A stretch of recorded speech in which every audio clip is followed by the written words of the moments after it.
Netcasts you love. From people you trust. This is Twit. Bandwidth for the Tech Guy is provided by Cachefly. CACHEFLY.com. Hi, this is Leo Laporte, and this is my Tech Guy podcast. This show originally aired on the Premier Networks on Sunday, July 1st, 2018. This is episode 1502. Enjoy. Well, hey, how are you today? Leo Laporte here, the Tech Guy. Oh, yeah, time to talk computers, the internet, home theater, digital photography, smartphones. We talk about smartwatches. We talk about, smartwatches. There's a big category. We talk about augmented reality. Yeah. We talk about anything with a chip in it. 8888 Ask Leo. That's the phone number. 888-827-5536. That's toll free from anywhere in the U.S. or Canada. If you want to join the conversation on this show, just call that number. Outside the U.S. And Canada, you can still call. I love getting calls from all over the world. Thanks to the internet, we get them. All you have to do is use Skype out or some sort of solution like that. And since it's a toll-free number in the U.S., shouldn't cost you anything. Our website is techguylabs.com, techguylabs.com. That's free, no sign-up. You can just go there, and if you hear me talk about something on the show, you can just, get the link or whatever there. techguylabs.com. Some good news, I think, from the same agency that brought us the internet, DARPA, the Defense Advanced Research Projects Agency, DARPA. It's a arm of the Department of Defense, but it's always been kind of a blue sky research and development arm. And recently, Congress added $150 million a year to something called the Electronics Resurgence Initiative. Over the next 5 years, $1.5 billion. And DARPA is going to use some of that money, they announced this week, to do something I think quite interesting, to fund a research project to open source tools to make chips. So right now, we're in a situation where it's very expensive to design a computer chip. Intel and AMD and Apple does some. There's chips based on the ARM processor made by companies like Samsung and Qualcomm. These companies may spend as much as $500 million to create a system on a chip, a new processor for your computer or your phone.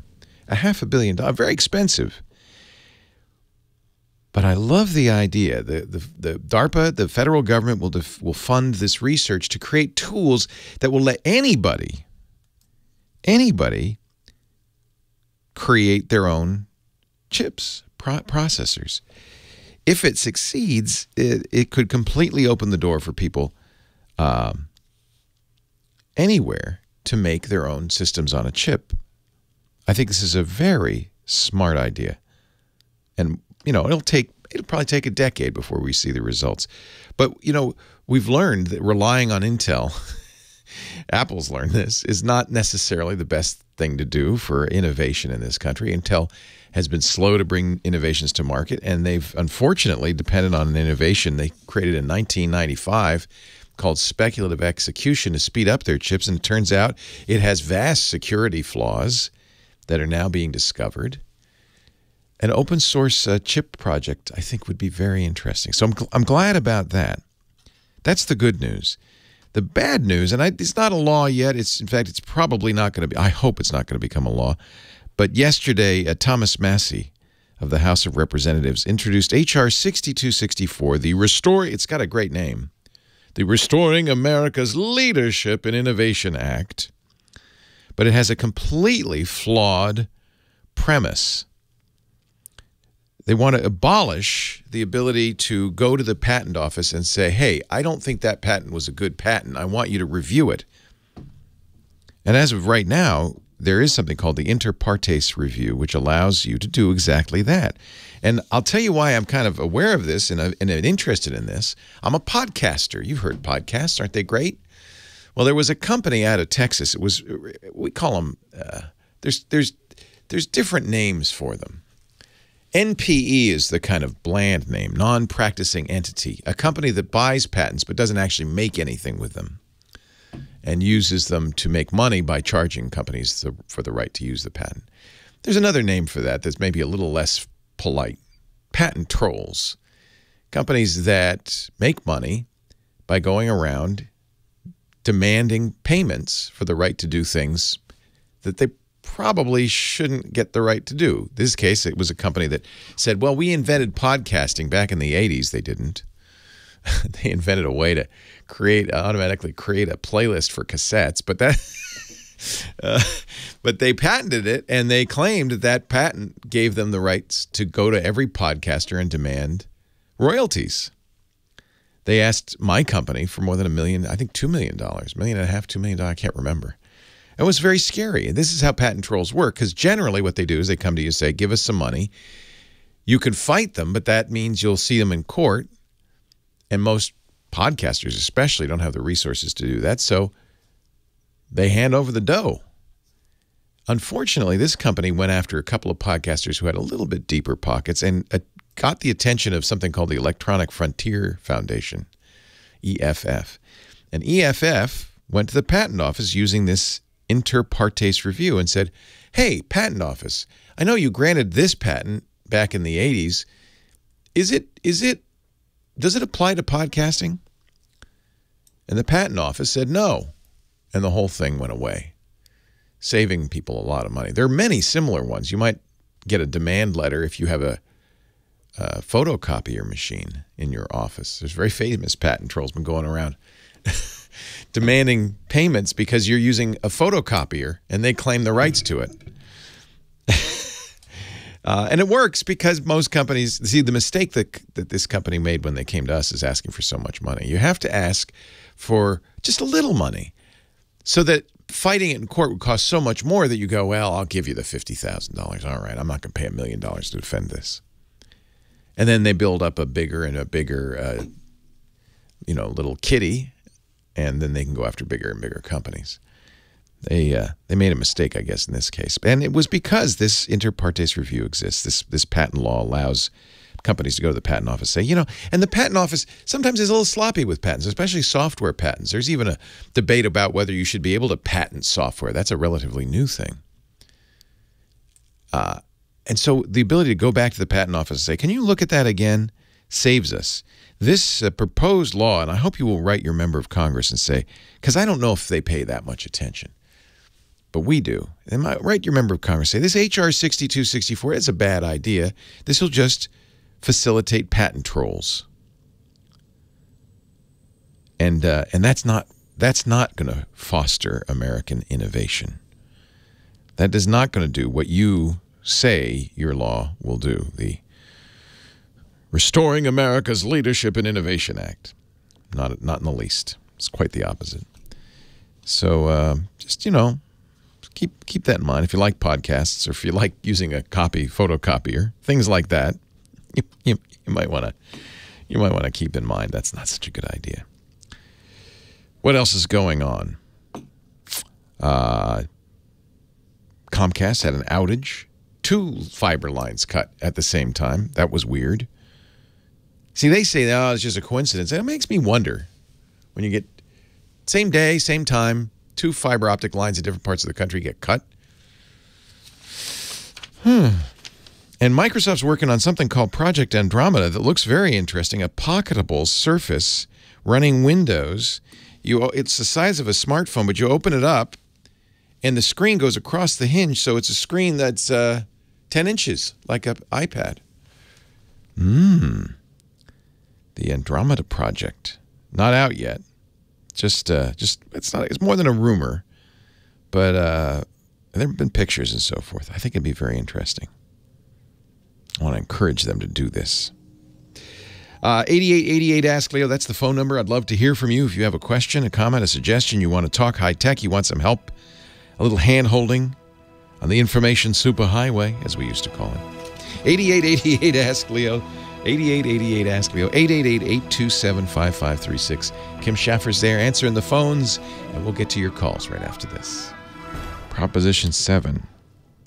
It has not yet qualified. I don't know.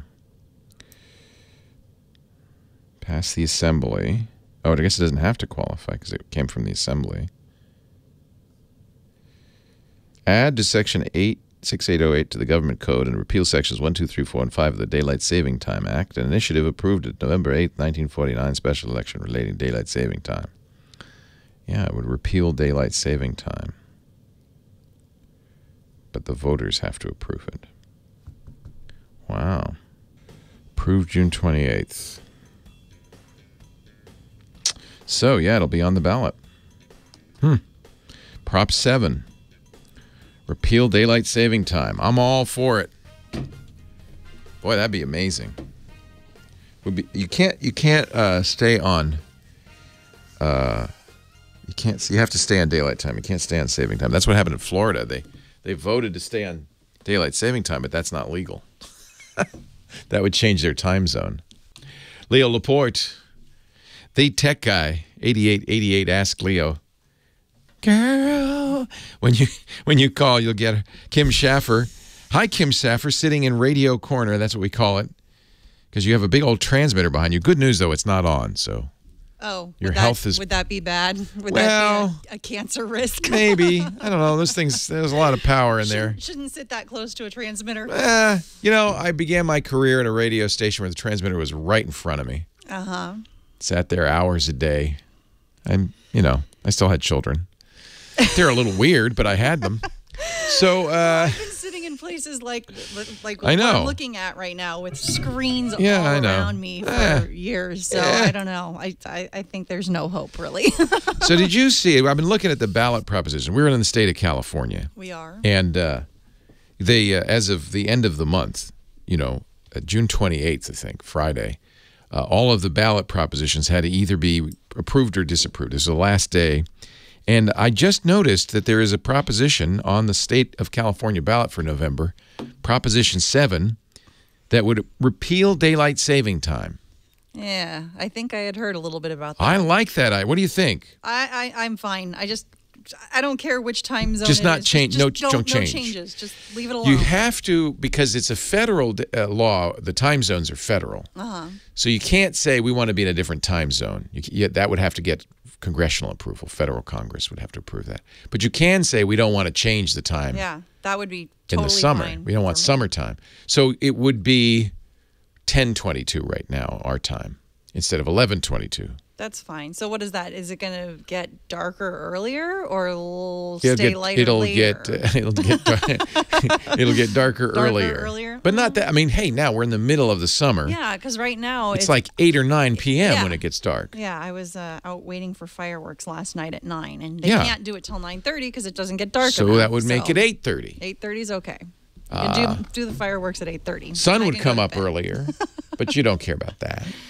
No, not usually. I like this. I would love to see this. Daylight saving time is actually relatively recent. It was only in the 60s it became nationwide. It was a farm thing, right? Yeah, and farmers, now this will be a good test because California, as you know, is agricultural. Farmers don't like it either. They still have to get up at the same time to milk. Cows don't know about daylight saving time, apparently. The cows don't know how that, they didn't get the memo. So they still have to get up at the same time, milk the cows and all of that stuff. I think it's a good idea, keep it the same. We know that there are more accidents on the Monday after daylight saving time. We know that there's more heart attacks. It's stressful. You don't get as much sleep. Because this is the one that we lose the hour. Well, any time change isn't good. Yeah. Yeah. I always have losing an hour is really bad. Yeah. That's spring forward. Yeah. Yeah, you don't like to lose an hour. I don't want that. No. I don't mind falling back. I don't mind falling back at all. When I was getting up to go to a radio station in the city to be there at 5 a.m., I was so happy when we fell back. Yeah. So I'm for it. I've been, I think a lone crusade, but every time the time changes, I rail on and on about what a bad idea it is. So I'm glad to see maybe the state of California will follow the suit of, I think Arizona and Hawaii don't do it. I think we should not do it. Yep, I would vote for it. Yay. There's I'm two of us. I'm already campaigning. Does this mean we have to give equal time to the daylight saving time contingent? No, you don't. Well, Leo, you're wrong. You need to set the clocks forward. The radio station has to. I don't think. I don't think there's anybody has to. I think that's all gone too. So you've been answering the phones, slaving. Yes. See, you had to come in extra early. Extra early. Slaving over a hot phone, and you've come up with some calls for us. Yeah, I hope. Jim in Lakewood, Colorado, just got a new car, and he's having a hard time pairing with the Bluetooth, and he's dealt with the dealers, and they haven't been able to give him any help, and so he was going to see if you had any ideas. Yeah, this is kind of a famous. And he's like, it doesn't have the 3mm jack, so that's not even an option. He has to do Bluetooth. Thank you, Kim. Hello, Jim. Leo Laporte, the tech guy. Hi, Leo. Brand new car, huh? What'd you get? Honda CRV. Nice. Going back and forth to work. Yeah, but a nice car. Does Honda, I think Hondas have the CarPlay and the Android Auto, right? Yes. The pairing works great with my iPhones, my wife's and my iPhone. But when I want to pair it with a MP3 player, and I've purchased 4 of them, different ones. Returned them all because they don't pair with the Honda, but they'll pair with my other car or my friend's car. So and I've taken the car into the dealership and had them try to do it, and they said it's a problem and to call the customer support. And I called the customer support with the problem. We tried to do it there, and that's interesting. They said that Honda isn't too good in their entertainment. That's the excuse. We don't know how to do it. It's their fault. So there are, when you pair via Bluetooth, there are different, we call them profiles that you use. When you have a Bluetooth headset, for phone calls, it uses a headset profile. When you want to play music, it uses a stereo profile. There's a couple of them, but the most common, and probably the one supported by your Honda, is A2DP. Yes, I'm suspicious that that's the problem. Can you play music from your phone through the Honda? Yes. Do you have to connect it to the CarPlay, or can you play it through Bluetooth? I believe you can play it through the phone, which would mean using Bluetooth. Yeah, if you can play it without any wire connection, and it's stereo full quality, then it supports A2DP. Or, there are later Bluetooth profiles that it might, but the A2 is Advanced Audio Distribution Profile. And that's designed for audio, for music streaming. It's stereo. It has higher quality than the headset profile. It sounds like there's an incompatibility in Honda's A2DP implementation. It's not standard because you're able to pair that MP3 player to other devices, including your other car. Exactly. Yes. So, it may be that the company you went to, the third party that you went to, was right when they said Honda doesn't do this too well. What it would mean is they don't properly implement the A2DP profile. Does anybody in the chat room have experience? This is just that Bluetooth stinks. But this one is pretty well known, and most cars will pair with any A2DP compatible Bluetooth device as long as your MP3 player supports A2DP. Your car ought to. And it sounds like Honda's doing something odd. Let me look into it and see if I can figure it out for you. Meanwhile, CarPlay doesn't let you use an MP3 player, but at least you can use CarPlay to play music from your iPhone. Leo Laporte, the tech guy. Yeah, they're not going to be able to set the clock ahead permanently. This would eliminate the change in the summer. We'd stay on standard time. So anybody have a CRV and a 2018 Honda CRV and able to pair it to their support? Yeah. He has to update his software. Where, Mike B? On the car or on the MP3 player? Mike B says, Jim, that it's a software update. The device setting single has limited. Okay. On the car. So Mike B says, and your Honda dealer may be required to do this, that you need to update the car's the car multimedia player software. Mike, where are you getting that from? Oh, you have a 2018 Accord. Okay. Mike, did you update your Accord's software? Was that required to work with A2DP properly? So Mike says that, yeah, he had to update it. So, and we'll put this link in the show notes, Jim. owners.honda.com. And now this is for your Accord, but I imagine the CRV would have a similar thing. How to update the display audio software wirelessly. You don't have to, oh, good news, you don't have to go to the dealer. You need to be on Wi-Fi. So you'll go into your settings on your head end unit, your stereo, and you want to update via Wi-Fi. So first you'll need to get on the Wi-Fi at your house, and then they'll push a Wi-Fi update. You can also use USB. Okay. So we'll put, I'll tell you what, Jim, we'll put the links that Mike B's passing along in our show notes. That sounds like that is a Honda-specific issue. Now, he has an Accord, but I bet you it's the same as with the CRV. I'm surprised that the dealer didn't know this. Yeah, so you want to maybe park in the garage or real close to the house so you can get the Wi-Fi connection to your house. That's interesting. Thank you, guys. You guys are good. There is no problem you cannot solve. Jim called, last call before the break, has a brand new 2018 Honda CRV. Can't pair his Bluetooth player to it. And my suspicion was that it wasn't up to date in its Bluetooth profiles. You know, there are a ton of Bluetooth profiles. All different things that Bluetooth can do. Mike B in our chat room has a 2018 Honda Accord. He had a similar problem, and he said you can update it. He updated his. So you don't have to bring it to the dealer anymore to update the firmware in your Honda entertainment system. You can do it on a couple of ways. On Wi-Fi, if you can get it close enough to your house or park it in the garage where you can get Wi-Fi, you can join the Wi-Fi signal, and then you'll get an update. Or you can do it via USB. We'll put a link in the show notes at techguylabs.com to Honda's description of how to do this. And he says it fixed it for him. So there you go. See, the chat room is so great. There's not a question they can't answer. When you call this show, you're not just calling me. You're calling a vast team. I call it Team Tech Guy to help you with your questions. I was looking through, Wikipedia has a list of Bluetooth profiles. And, of course, the most common one is the headset profile that allows you to, HSP, that allows you to connect to a Bluetooth, phone device. And then the second most common, maybe more common now than ever, the Advanced Audio Distribution Profile, or A2DP, lets you connect to stereo speakers, high-quality speakers for music player. But there's a bunch more. ATT, the Attribute Profile. AVRCP, the Audio-Video Remote Control Profile.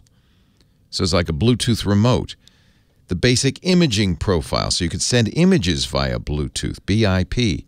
There's BPP, does printing. CIP, which lets you access ISDN, which is kind of an old-school phone line technology. There's the Cordless Telephony Profile, the Device ID Profile, the Dial-Up Networking Profile, Fax Profile. Yes, you can fax by Bluetooth. File Transfer, Generic Video Audio Distribution, GAVDP.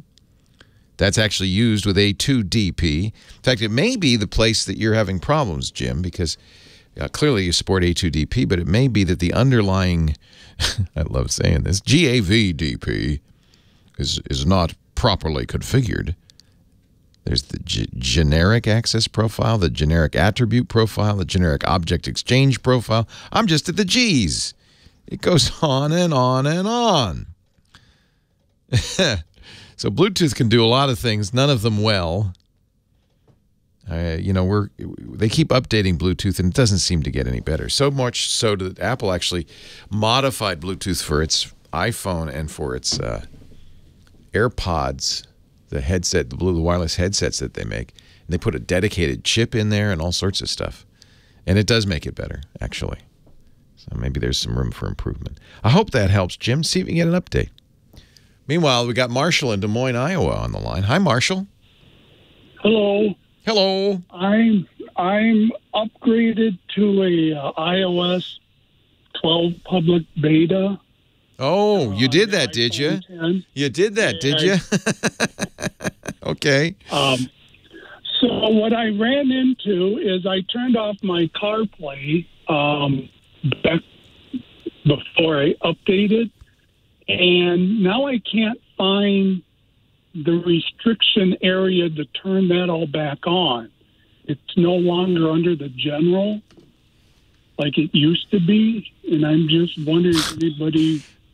So you want to re-enable CarPlay, is that it? Yeah, and that's under restrictions where you can turn off, like, app purchases and all that kind of stuff. Yeah. So I'll tell you a handy little tip that, frankly, is not immediately obvious, but if you go to Settings, up at the top, there's a little search, and you can type in CarPlay, for instance, and go to the parts of the settings where CarPlay can be controlled. It's in general now, it looks like, general CarPlay. I'm on iOS 12 as well. Now, I have to warn you that anybody listening, going to iOS really isn't recommended for your main device because it's buggy. Do you notice, for instance, when you first start up, Marshall, that it seems to, like, hang for a while, just sit there and not be able to do anything? Yeah, I'm not so... I mean, I as long as it works, you know, I can always start from a backup that I've done. Yeah. I mean, I understand the curiosity. It won't be out till September. Just, remember when you're using, and it is a public beta now for iOS, iOS 12, and Mojave for macOS is also available in public beta. They don't do public betas for watchOS, mostly because it's as easy it is to go back to the iOS 11 on your iPhone. It's almost impossible on an Apple Watch. So they don't let people try Apple Watch software ahead of time. So, yeah. Another question about Siri and voice commands. Sure. I don't know if you remember back in the day when Apples, you could just change the name that you called the computer and then have it launch anything make things speakable. You've said that, like, Siri is too complicated for, like, the chips that they're giving these things. But I've wrote Apple before and says, why don't you take it back to your old voice command, that plain talk standard? Yeah. So Siri actually, on the iPhone, for instance, has really a lot of processor power, right? The iPhone is a desktop-class processor. So you can't really say... You could say that in a standalone device, but Apple doesn't make a lot of those. They make the HomePod. And actually, the HomePod has an iPhone processor in it, too. I think it's got I can't remember if it's the iPhone 6 or the iPhone 7. I think it's the iPhone 7's processor in it, the A11. So even the HomePod has a lot of capability. It is the case with the Amazon Echo. You get 4 choices of trigger words on the Echo. But Siri doesn't let you change the trigger word at all. And it's too bad because, frankly, it triggers all the time. So... I was listening to a book the other day, and the guy said something like, hey, seriously, what time is it? And the book, and Siri triggered and started to say what time it is. This morning, I'm watching the World Cup, and for some reason, because I have a HomePod in the kitchen, it's off in the corner, it just starts mumbling. Because it's not very loud. Because I can hear Siri talking in the background, and all you do is you go, shut up! Yeah, because I had the old 100 and that first dual processor Apple had, and that was capable of voice commands where you could launch apps with your voice, ask what time, jokes. And I was like, it'd be nice if Apple just went back to that offline standard versus Siri. Yeah, no, they could do it. You've got enough memory and processor power on almost all the existing Siri devices, except maybe a really old phone, that there's no reason that they couldn't make Siri better. But, that's one issue with using Apple stuff. There's not really many options. It's Apple's way or the highway. So I'll register your note. I'll make sure next time I'm having coffee with Tim Cook, I'll tell him. I emailed them. Yeah, that's probably the best thing to do. Yeah, email them. And actually, if you email the CEO of almost any company, but certainly Apple, they have a large group, the Office of the Executive, that reads all the email and often responds. So it's actually possible on some of these big companies that really care about customers to directly talk to them. Are you blind? Is that why you use this?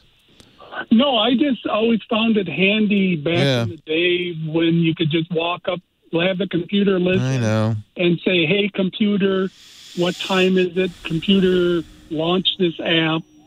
So you didn't have to be in contact with the computer. Yeah, and I think we're getting there. You need the internet. Yeah, you're getting there. But yeah, the ability to do offline processing, I think they just don't want to build that in. There are other reasons, too. They want to collect information about how you use Siri, and they do. Leo Laporte, the tech guy.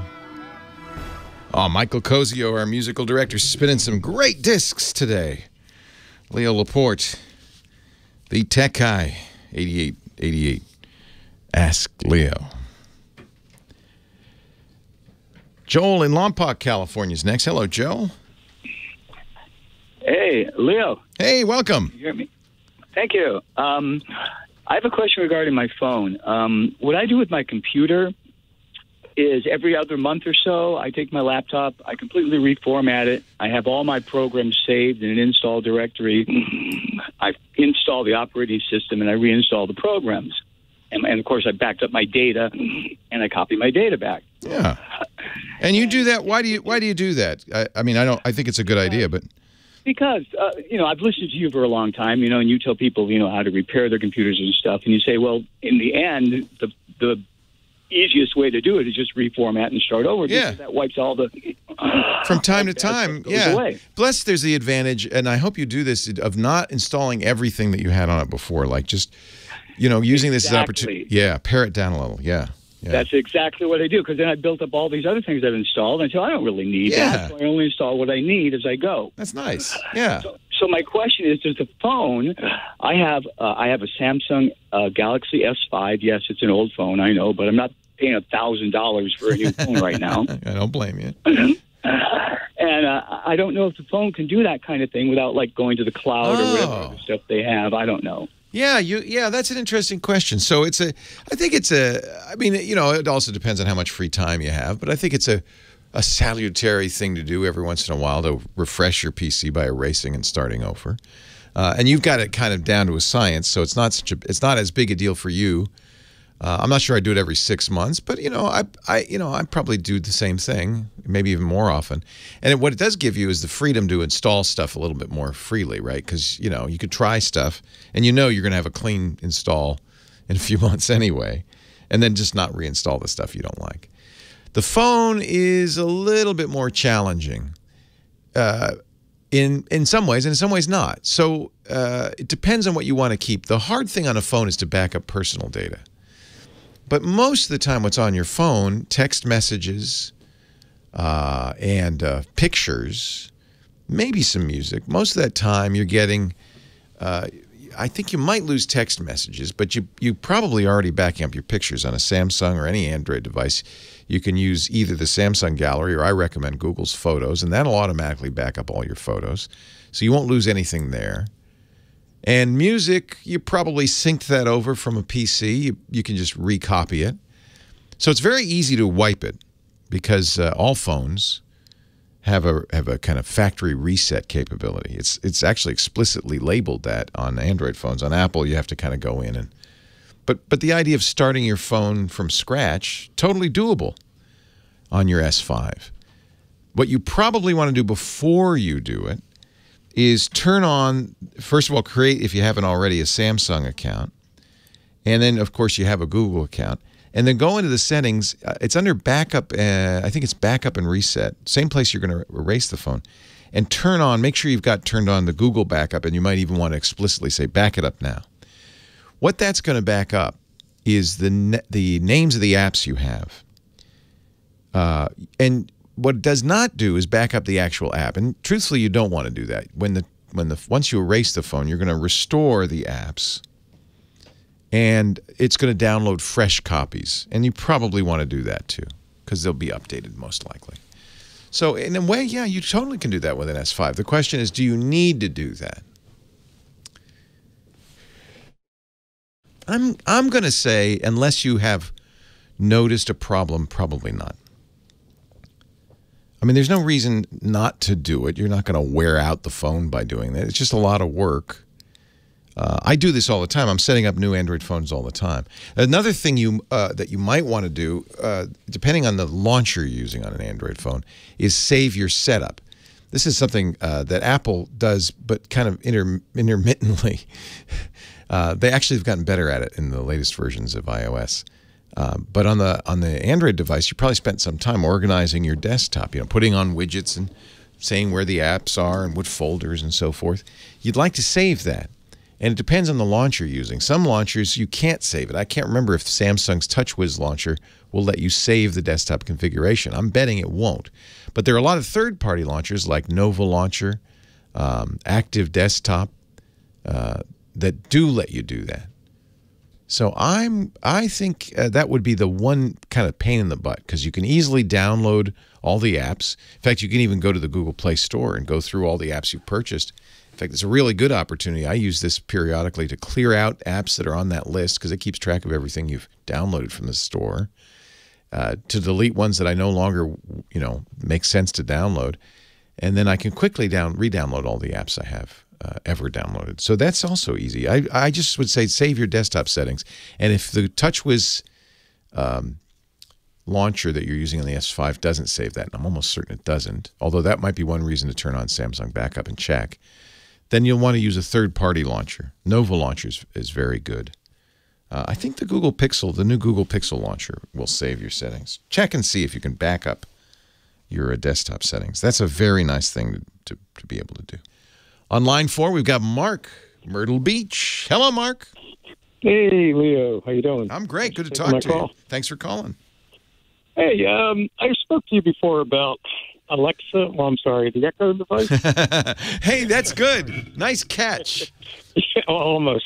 we try not to say the A word, because I don't want anybody to have to buy a dollhouse on my account or something like that. Yeah, and it's too easy to do, right? Yeah, it's so easy. I have to caution everybody who comes on our show.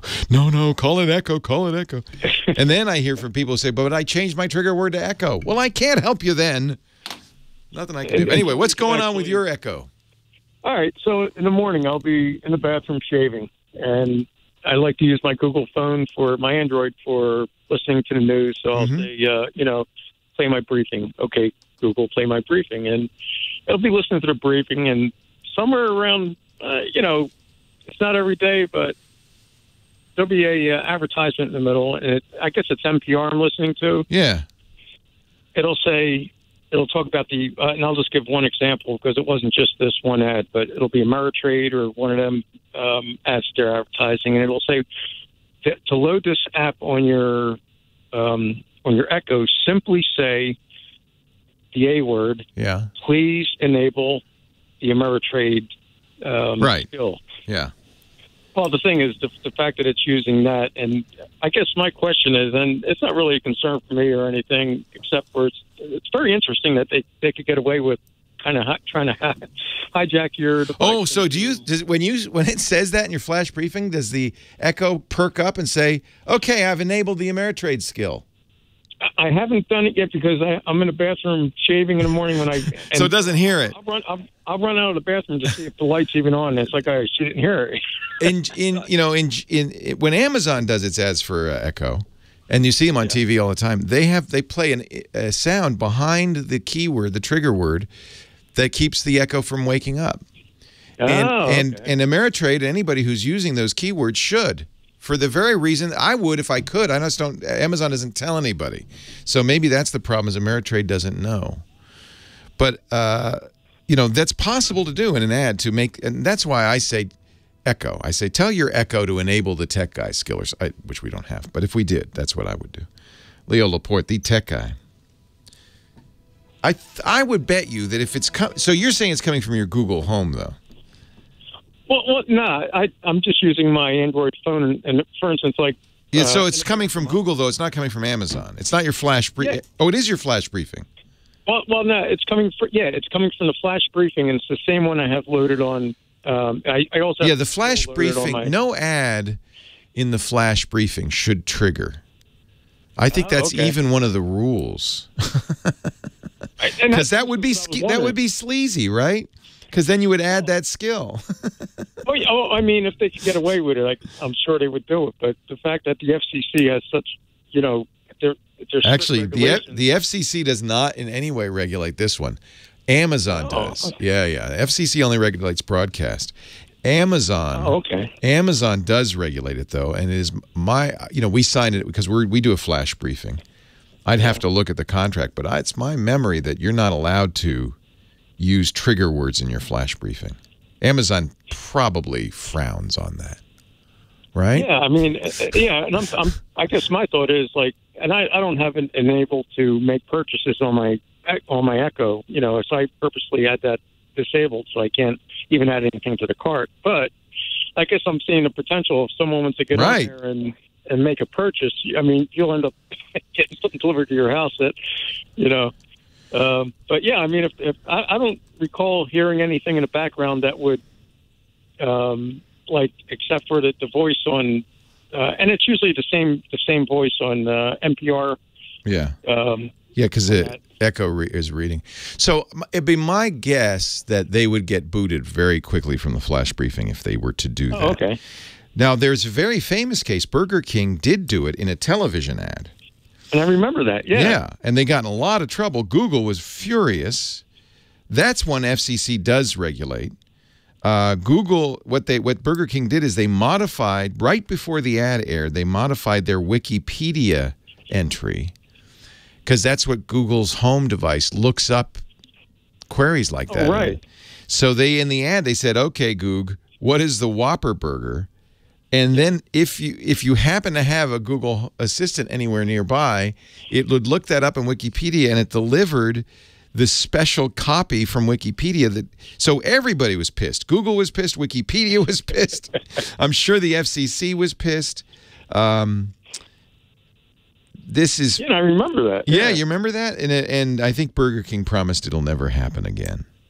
And of course, clever that they did it. It was very clever, yeah. And Google fixed it, in future versions. Yeah, nobody's done it since. It happened by accident. Aaron Paul, who was the kid on Breaking Bad, used to do Xbox ads, and very famously, the Xbox ads would trigger anybody watching the TV on their Xbox. It would trigger their Xbox and turned off the TV. So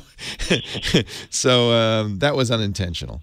So there are cases of this, but I think it's pretty well frowned on, and I think the company that makes the assistant will definitely find a way to punish you. Yeah, and it's happened. It's not the first time. I've noticed it here and there, and I could never even if I wanted to record it, I can't play it back because it'll never play that same commercial. Right, again. I know. But they're so sparse in between where it's there it goes again. It's this will all. This is actually becoming more and more of annoyances, which is as I was referring to earlier, accidental triggering of these devices. I really think this is going to go away soon. It's going to become so much of a problem. Companies are going to finally let you set your own trigger word. They have to. Yeah, and I don't understand why it's so difficult. I know there's not a lot to the that's the problem. Yeah, it's got to be really simple. Yeah.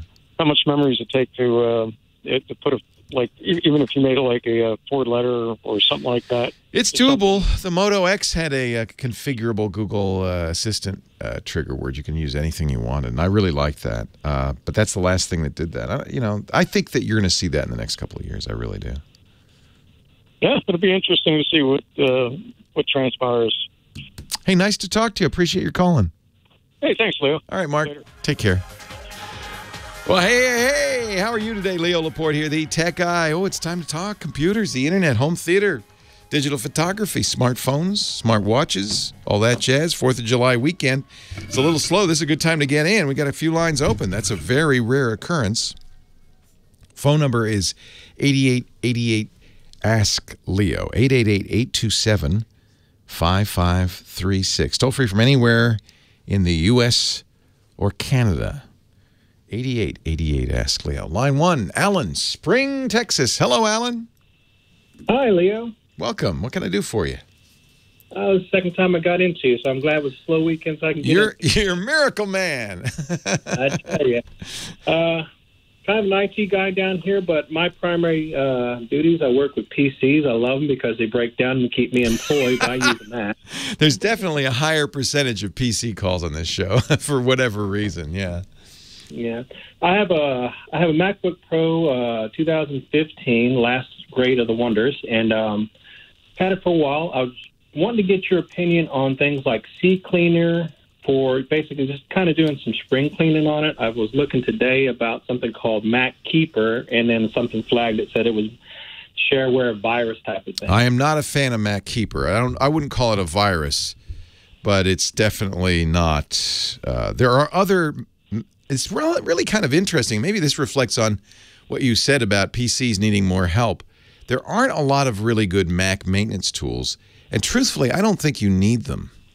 But on the other hand, I'm the wrong guy to ask because I don't like CCleaner either. I don't think you need to clean your registry on a PC either. So right. Modern operating systems shouldn't need a lot of help. The one time you might want a utility is if the drive dies, if you lose files, and then you might want a low-level utility that can examine the hard drive and recover erased files. But things that are like maintenance, like disk optimizers, don't need them anymore. CCleaner, registry cleaners, don't need it anymore.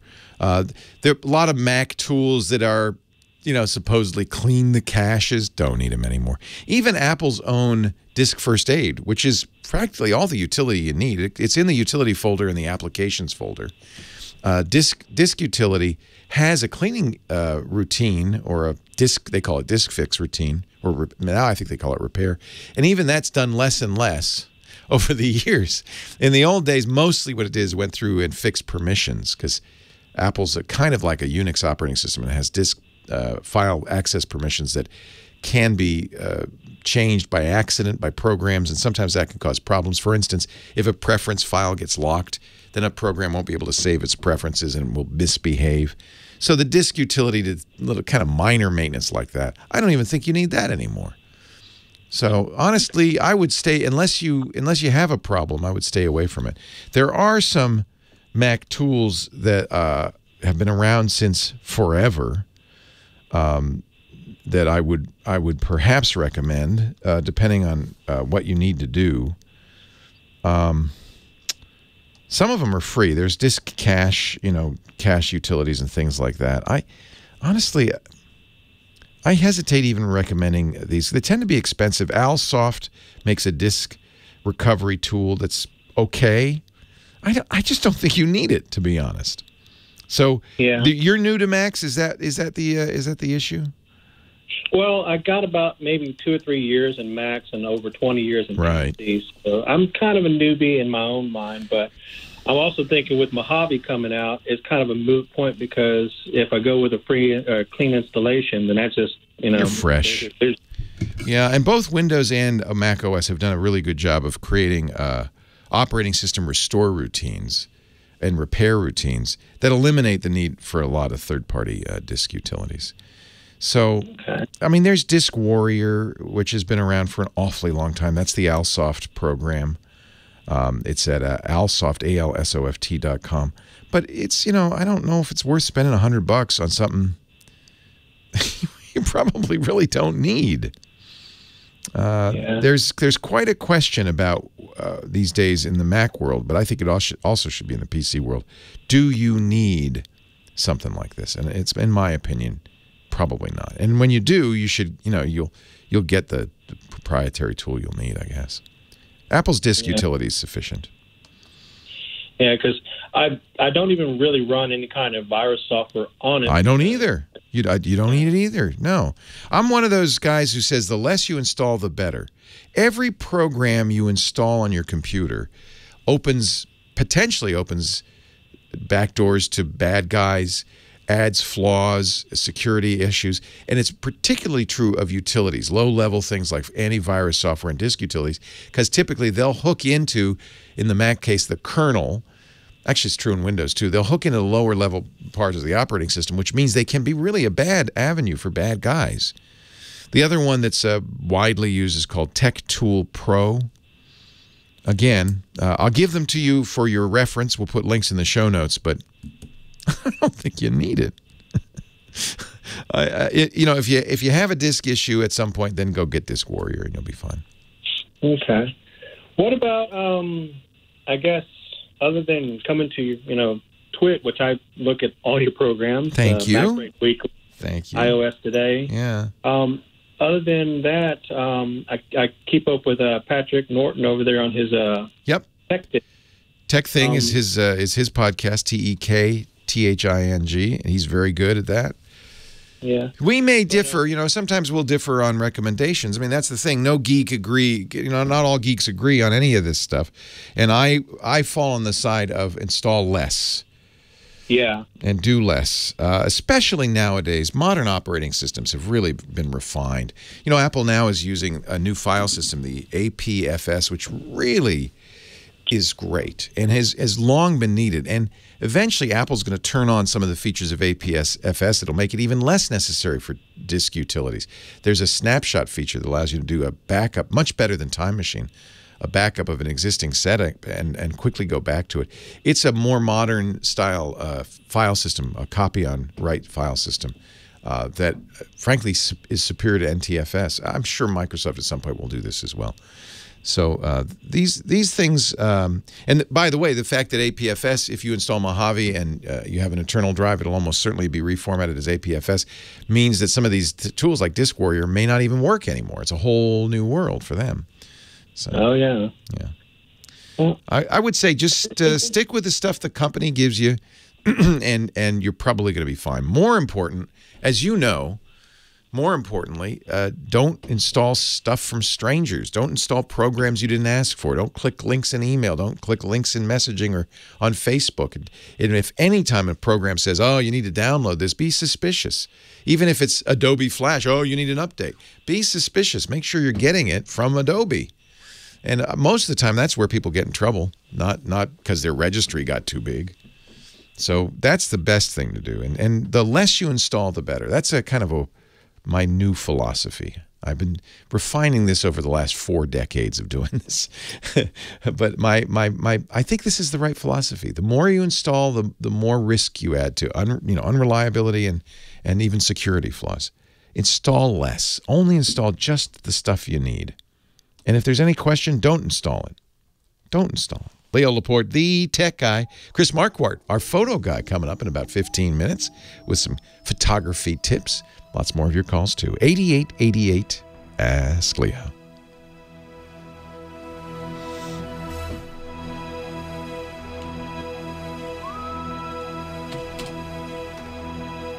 Hey, Chris. Hi there. How are you? I am great. You sound good. You're coming in loud and clear.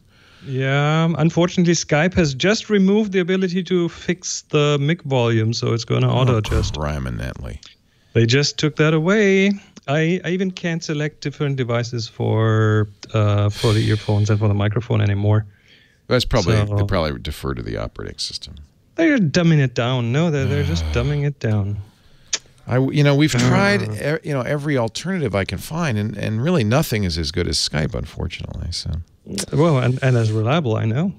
Yeah, we'll have to just live with it unless we can find something better. Okay, I'll talk to you in a few. I hope the audio is going to be good. I just don't have as much control over it anymore. It sounds okay right now.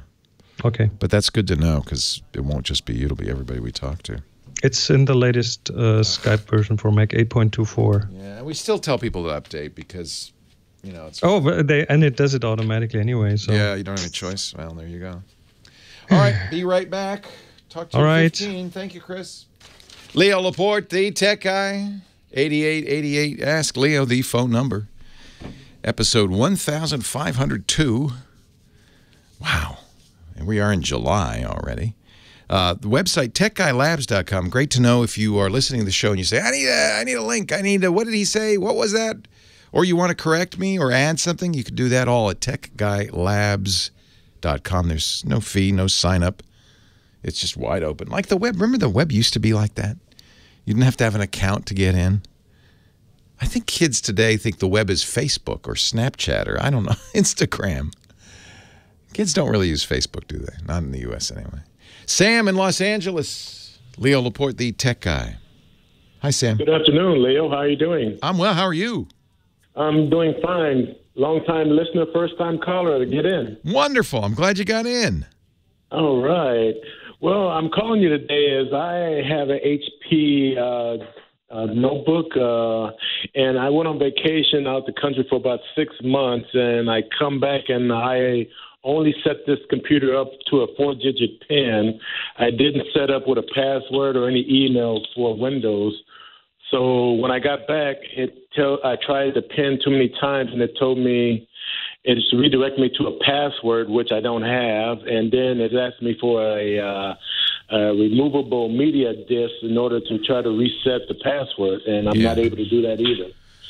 So, options left here to get into Windows. First of all, a 6-week vacation? Well, yes. 6 months, I'm sorry. 6 months vacation? I'm so jealous. All right. So no one used your computer in that 6 months, right? No, definitely not. So it was just closed and sitting there.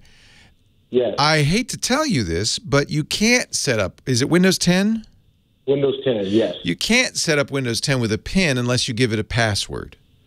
So you did use a password, you just don't remember it. But I tell you, I think I know what your password is. Really? Well, I don't know what the password is, but it's your Microsoft account.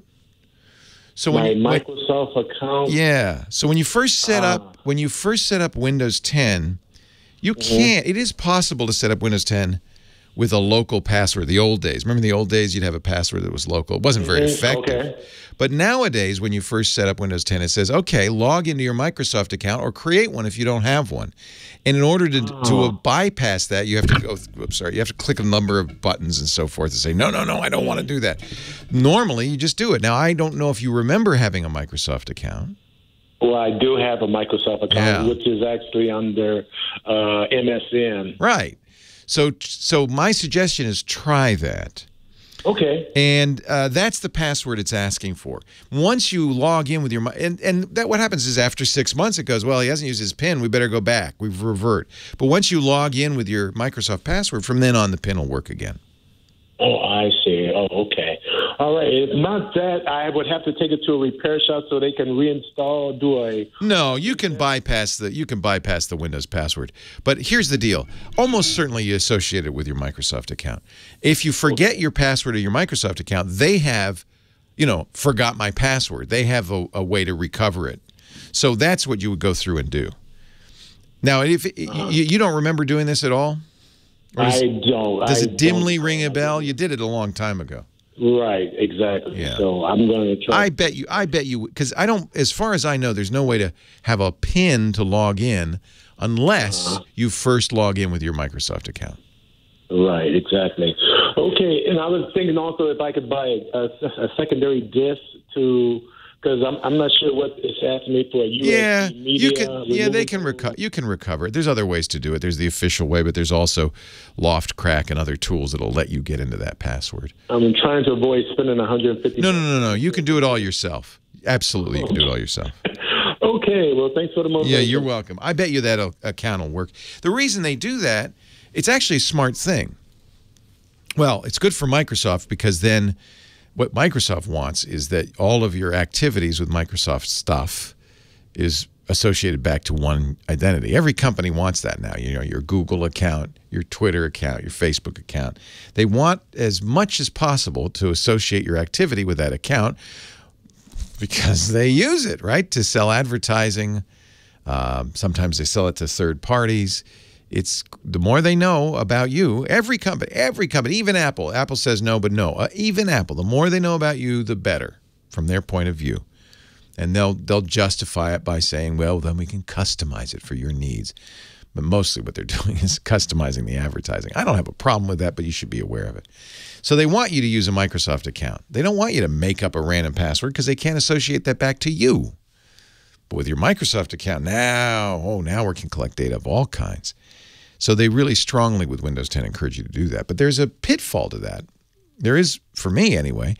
I want to guard my Microsoft account with a very long, random password. A good password. But that's hard to type. It's hard to remember. I'm not going to memorize the long password on my Microsoft account. I don't use it that often. And Microsoft understood, well, this is a problem because this person, every time he logs into Windows, he or she has to type in this long, strong password. So they let you, once you've done that, once you've set up the account, if you go into the account settings, the control panel, associate a shorter PIN code, for instance, with your login. That way you just have to enter a few digits. There's even, you can do it via pictures if you have a Windows Hello compatible camera, a fingerprint reader. You can use an image. There's all sorts of ways to do it. If you go look at that control panel, most people I think use the PIN. And I would say don't do a 4-digit PIN. That might be a little easy to guess. Do a 6-digit PIN. That's going to be hard to guess, easy to type. I actually I use a 7-digit PIN because I use my, and I don't think I'm giving anything away here, childhood phone number. You know that phone number you had when you were a kid that was burnt into your brain? ABC 1234. You can't forget it ever because, your parents made sure you learned that number. That number turns out to be really useful in passwords and PINs. If they let you do a 7-digit PIN or a 10-digit PIN, if you remember the area code, that's really good. You'll remember it, but no one else will. And it has the secondary advantage of being very easy and fast to enter, right? So I bet you, since it's asking for a PIN, you set it up with your Microsoft password. I'm almost certain. And that's why they do it that way, because those passwords should be long and strong. Bob in San Jose, Leo Laporte, the tech guy. Hi, Bob. Hey, how you doing, Leo? I am great. How are you? I'm good. I called a few weeks ago, and I had a LG phone that was burning the battery down. I remember, yeah. Right, and I got new batteries, put them in, and it did exactly the same thing. Oh, so I finally did reset the phone and solved the problem. I just wanted to report back to you what solved it. So that meant there was some program in there that was chewing up batteries. That is correct. I don't know what the program was, but something got in there. I don't know what it was, and I reset it, put it back to normal, and it's been running just Thanks, fabulous. Bob. I'm glad that fixed it. This is why modern versions of Android and iOS both will tell you what the battery hogs are. You can go into the settings and look, and you can see which programs are chewing up battery, because it's true. Facebook's notorious for this. Some programs just are always looking at the location, always checking, and those are the ones that'll kill your battery. I had a little extra Paul Simon go there. It's time for Chris Marquardt, our photo guy. Chris is a professional photographer, gives great workshops at discoverthetopfloor.com, and joins us every week to help us get better pictures. Good evening, Chris. Good evening. I just added a new one, by the way. Oh, Kyrgyzstan, Silk Road, Kyrgyzstan. Also in 2019. There are more coming up in the next few weeks. Just FYI. I'm sitting down with my wife because we've really got to decide which one to do here. Because I don't have anything booked for next year, and that would be so much fun to go. That's a good sign. Yeah. Yeah, well, I've tried to keep it open so I could do things like Kyrgyzstan. What is in Kyrgyzstan? Kyrgyzstan, it's a mountainous region, beautiful landscapes, horseback riders, a very laid-back culture, colorful dresses. You can do Bhutan again? I will do Bhutan again, not in 2019, but I'm looking at 2020 right now. See, I love going on these trips because not only do you do great travel, but then you get to go somewhere really interesting and take pictures and have a professional team helping you do a better job. What a great idea. June 1st through 13th, exactly 1 year from now. Silk Road, Kyrgyzstan. Discover the Top Floor. I'll give you a big plug. Discover the Top Floor. Thank you so much. Yeah. Now, Chris, what are we going to talk about here today? Well, it has a bit to do with travel because we've been talking over the last weeks. You and I have been talking about you. I was trying to force you into or shame you into only taking the 50 millimeter, the nifty 50. You succeeded. I'm going to do it. I have great. Okay. You know what I'm doing? I'm going to practice this week because I'm a little time off for the Independence Day in the States. So I'm going to be 3 days in Mendocino County, beautiful ocean, and I'm going to only take the 50. So I just want to briefly talk about what is so special about it. Yeah, and would you? Why is it a good idea to leave everything else at home and just take it? The one reason it's so great is because it's so boring. That doesn't sound like it makes a lot of sense, but it doesn't have that wide angle wow that you see when everything is kind of distorted, or it doesn't have the compression you get from a long telephoto lens. So it kind of forces you to compose well. And that's a pretty good skill to have to do good compositions. It's a bit unforgiving in that respect, I would say.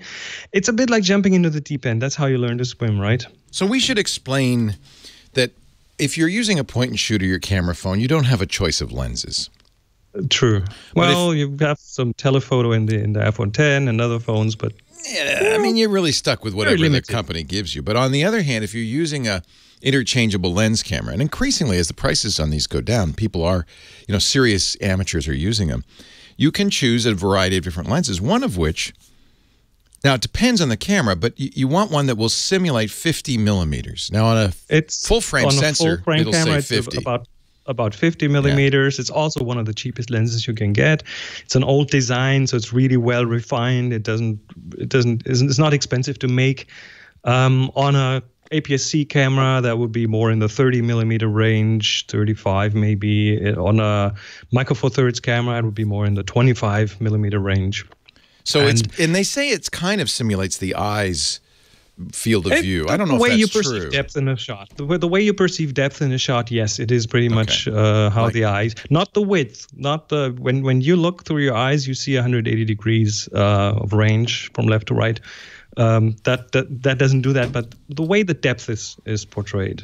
Also, because it's a 50 and easy to make, sometimes you can get a wider aperture, a lower f-stop on these, and that gives you good low light performance. It's awesome in low light. Yeah. A lot of people have the first revelation when they use that and they realize, I won't have to use the flash anymore for my indoor photography because it's so bright, it lets so much light in that you can just turn the flash off and have all this natural light, all the available light, which makes shots look so much better than if you use the flash that's built into your camera. Image quality is great. Again, that is a revelation for a lot of people who come from the kit lens, which is good lens. The kit lenses that come with these cameras are good, very good, but not as good in image quality as one of these lenses. You'll also get to experience a good level of bokeh, like getting the background out of focus. That is just, if people get that taste for the first time to be able to completely throw the background out of focus in a portrait, a lot of people will just stick with the wide open lens with the really out of focus background for a long time because it's so addictive. And there's one trick that I like. If you're into macro photography, you could buy an expensive macro lens and just, I don't know, spend hundreds and hundreds of dollars for one. Believe me, I have. Yeah. If you have a nifty 50 millimeter lens, all you need is a couple of extension tubes, which are just like rings that you put in between the camera and the lens. You change the distance between the camera and the lens, and that allows you to get much closer. So you kind of have a very cheap alternative to an expensive macro lens there. Interesting. Okay. So I'm going to do this on a big trip to Europe in the fall, I think. I'm going to try it this week and see if I feel hampered. The advantage is I don't have to carry a bag with 18 lenses in it. That's another advantage. and you will, I mean, the jumping into the deep end thing also helps you because it's also not a zoom lens. It's a prime lens, which means it has a fixed focal length. It's 50 and only 50, which means if you want to get closer to something, you literally have to get closer. You have to use what we call the sneaker zoom. You have to walk closer or get further away if you want to cover more angle, more width of a scene. And that will teach you an important lesson because it is the change in perspective. Zooming is one thing, but the change in perspective is what really makes a big difference. Okay, any tips for this intentionally limiting myself to a 50 millimeter lens? Anything I should think about when I'm using this? I want to get the most out of it if I'm going to do it. Try to be deliberate with your compositions. Think about what's in the shot, what's in the background. These are things that are true for all lenses. Doesn't matter what you shoot with, or if it's a phone, or if it's an expensive camera. It doesn't matter. But the composition rules, like try to minimize the stuff that's in there. Try to limit it to what's important. Now, here's one danger, though. Once you had that taste of a bright, prime lens, that lets a lot of light in and has great image quality, it might want to make you buy only prime lenses from then on. It has happened. It has happened. So just be careful. You might not touch your zooms for a while. Wow. I'm going to really, this is going to be interesting. I'm going to feel very challenged. Oh, and I added one more challenge. You did? The lens I'm going to use is manual focus. That just adds a Why are little you bit laughing so wickedly?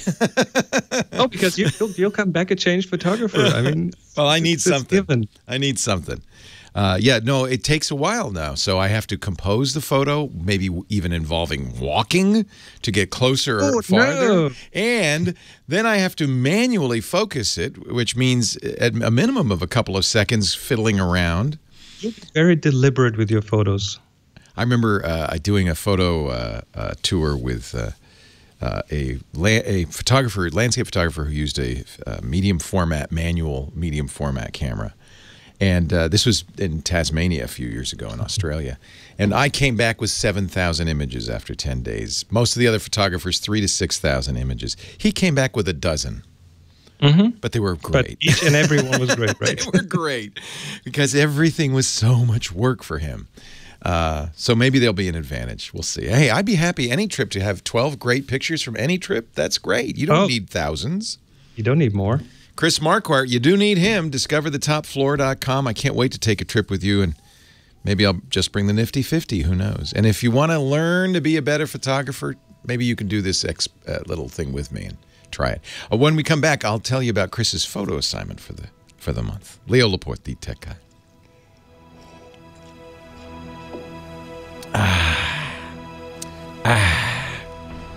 What is the word of the month? I know it's a body part. It's eyes. Eyes, that's right. Eyes, where the eyes. Eyes have it. Okay. Thank you. So I will probably talk to Burke and we might try IPDTL again. You sounded fine. Yeah, as long as I talk, it doesn't raise the level. That's right. Yeah, to the maximum. But the slider goes all the way to the right, and I can't do anything about this. We're gonna have a lot of nothing I can do about it. Maybe Microsoft will realize they made a mistake and fix it. I sure hope so. Everyone, let them know. It's terrible. Yeah. Terrible. And maybe we have to go to Skype TX. Actually, I think they just continue Skype TX. Oh, Lord. All right, Christopher. Thank you so much. Always a pleasure. Talk to you again in a week. Have a good one. See ya. Thanks. Bye. Took me an hour to get this coffee, but it was worth it. First, I know, though, now I've learned. So I go out on break one, and the coffee machine needs water. Okay. Put water in there. Well, wait a minute. No. The water bottle's empty on the water cooler. So now I got to get a new water bottle. Okay, put the water bottle on the water cooler. That's the end of break one. Break two. Now fill up the reservoir in the coffee maker with the water and the water bottle. And then go get a cup and put some cream in it. And then go make the first cup. And that's the end of break two. So Kim was very kind. She brought the coffee in. I said, no, it's not done yet. Because then I add a shot of espresso in break three. And then I can have my coffee. 45 minutes later.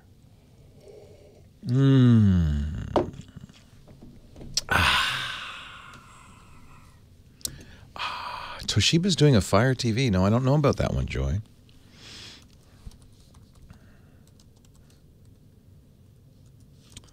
So you get a TV that has a Toshiba. Yeah, it's a TV with Fire. See, I would prefer to go with maybe the TCL with Roku built in would be my first choice. I think Fire TV is not as good as Roku. And it really is a bit of an advertisement for Amazon, a bit. A bit. I'm not a fan of smart TVs in general. Get the best TV and then add the smartness later. Leo Laporte, the tech guy, 8888. Ask Leo, the phone number, line 4. Terry Irvine. Hello, Terry. Hi, how are you, Leo? I'm great. Thanks for hanging on. What can I do for you? So I have a 2017 Toyota 4Runner. Okay. And anytime I use the Bluetooth in my car to either make a call, the person calling me just gets this terrible echo. Oh. But, and that's to no matter who you call? Yeah, no matter who I call, no matter if they call me. And it doesn't happen when you call just using your phone? Correct. Yeah. And it doesn't matter what kind of phone the person has, because I have people that call me Samsung, LG, Apple. I mean, occasionally you'll get problems with carriers and echoey calls, but this only happens in your car. Correct. Yeah, so it sounds like something's going on. One thing I would just try, just to see if this is the case, you know, the car has its own microphone.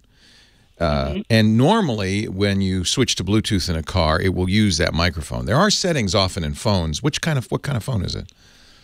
It's an Apple 7 Plus. Okay. There are, can't remember if Apple gives you this setting or not, but there are settings in some phones to say when you're on Bluetooth, use the car's microphone or not. And it may be that for some reason it's got both microphones on, and that certainly would give you an echo. So one thing you could try is when you're on the car phone and somebody's saying, oh, you're echoing, tap the phone. Just tap it.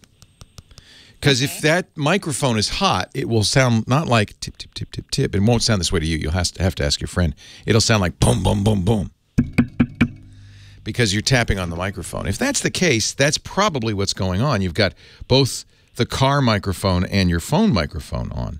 Now, I'm looking in iOS. I'm pretty sure I remember seeing in iOS a setting that you might want to look for that lets you turn your microphone to use the car's microphone when you're in Bluetooth.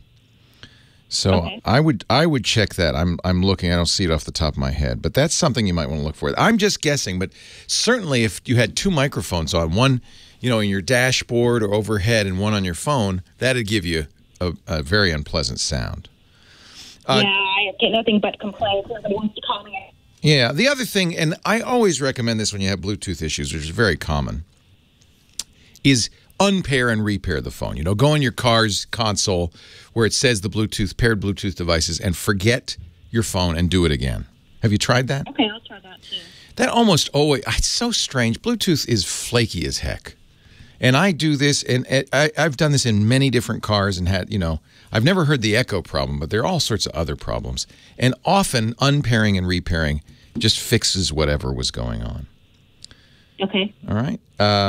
I suspect, though, that it's two microphones at once, and there may be a setting in iOS. But either, I try to do both, see if that helps.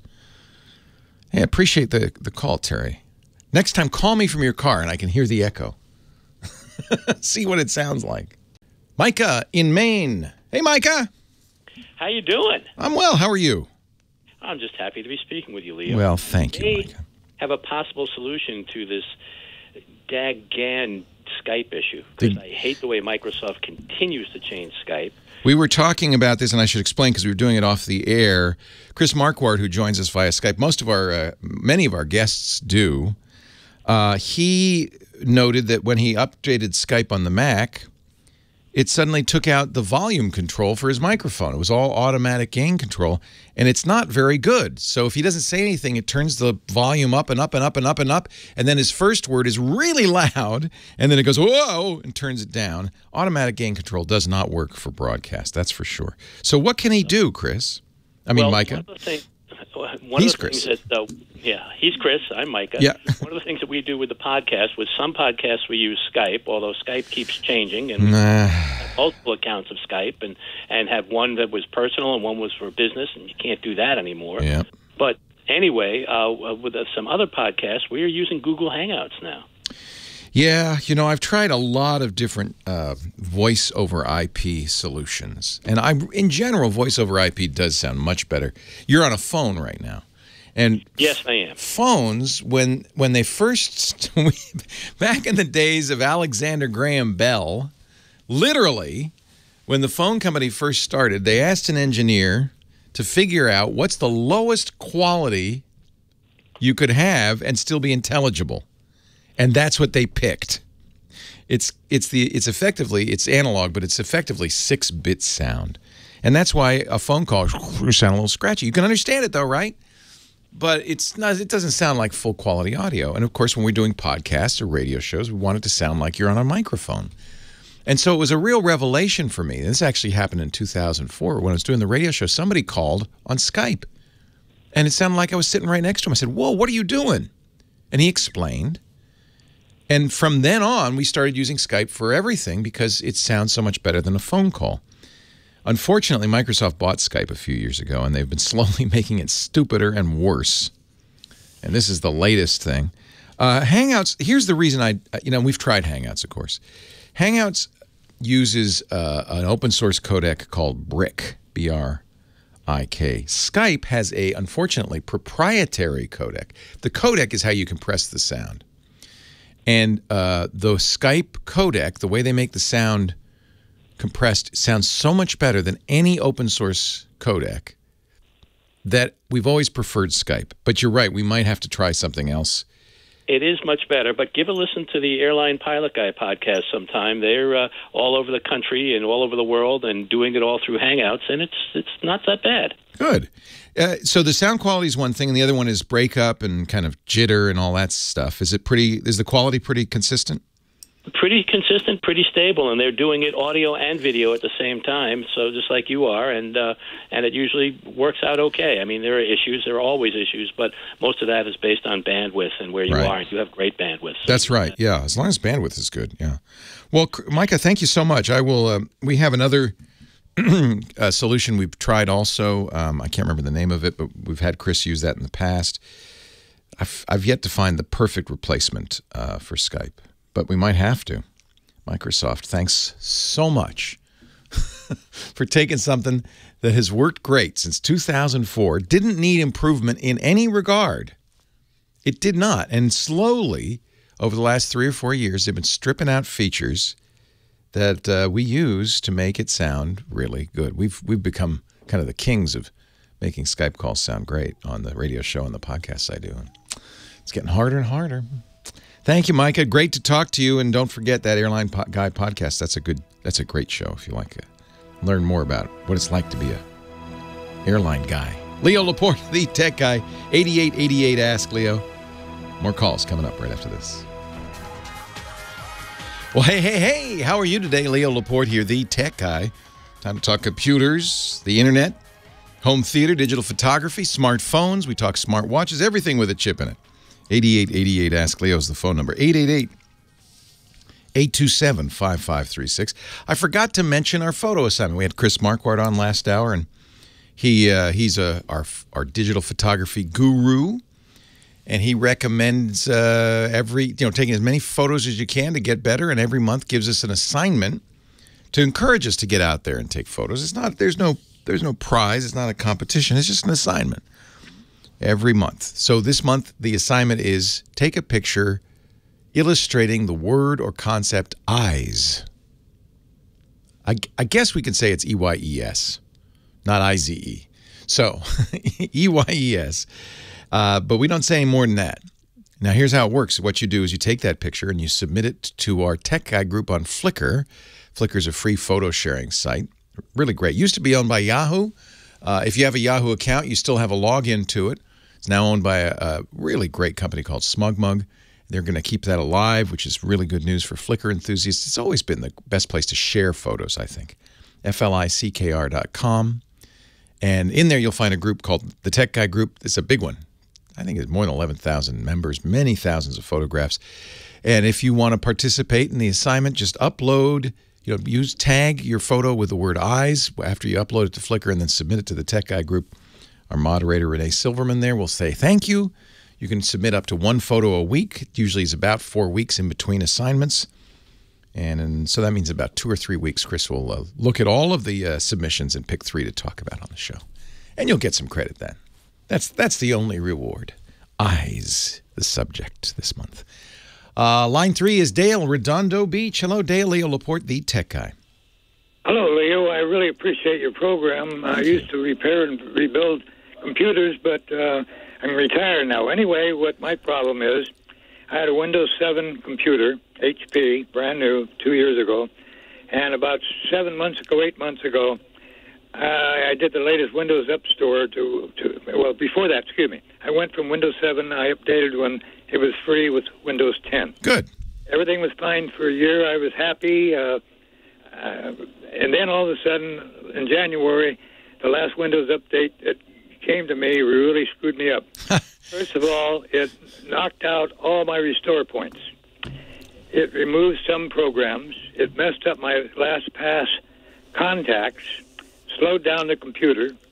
And so I finally called Microsoft, and I spent 2 hours with one of their technicians, which was all free because it's part of the update help. And she really knew her stuff and worked really hard with me. And between her and I, we couldn't get it fixed.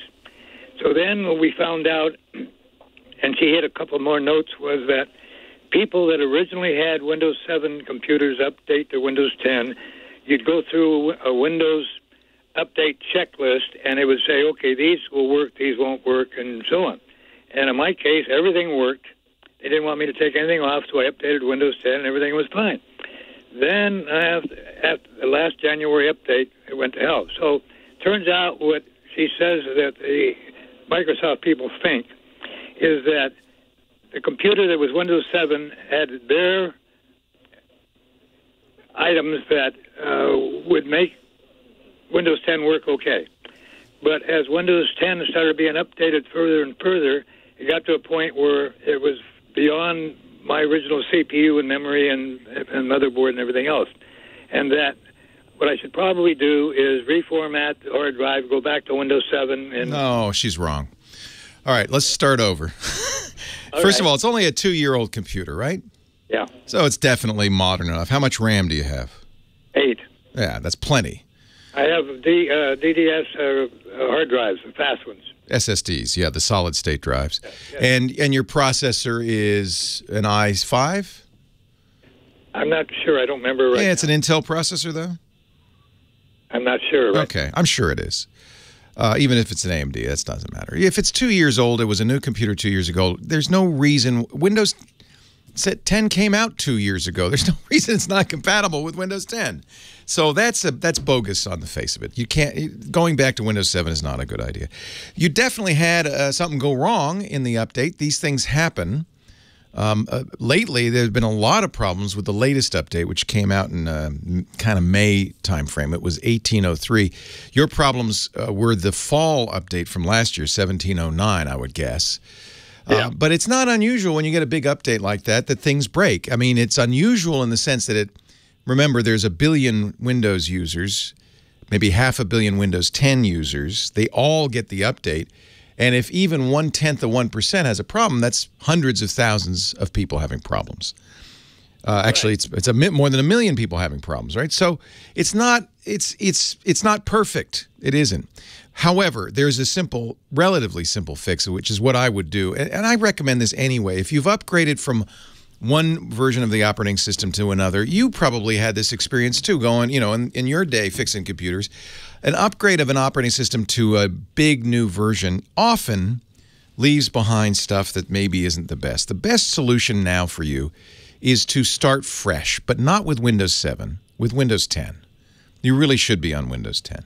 The good news is once you've activated Windows 10 on that machine, it's activated. You don't have to get a serial number or anything. That Microsoft calls it an entitlement. Your machine is entitled to Windows 10. So what you do is you go to Microsoft, and always get this from Microsoft. They call it the Media Creation Tool. You download the Media Creation Tool for, I would get the latest version, 1803 of Windows 10. That's probably what you'll get.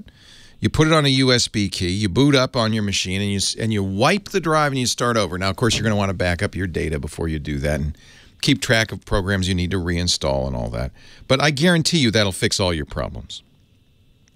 Okay, so how do I get the media creation? Google Microsoft USB, or actually you don't even say USB, just Google Microsoft Media Creation Tool. You'll find a Windows 10 download page. You always want to get it, obviously, from Microsoft.